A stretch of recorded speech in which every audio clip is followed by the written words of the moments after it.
From Facebook to MySpace to Twitter, social networking is believed by some to have created a privacy vacuum for kids.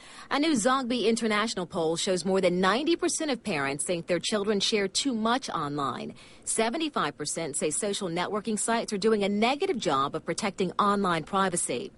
On Monday, the poll sponsor Common Sense Media will launch a campaign to teach kids how to protect their personal information and reputations online.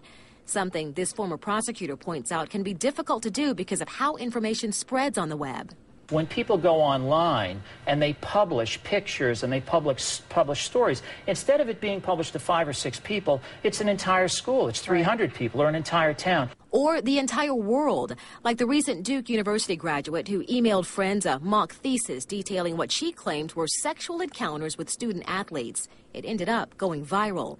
The thing that's really remarkable about this is that for a Duke college grad to be that naive about the ability to contain something like this is pretty outrageous. And with story after story about online bullying, some say educating people about internet discretion is a good start.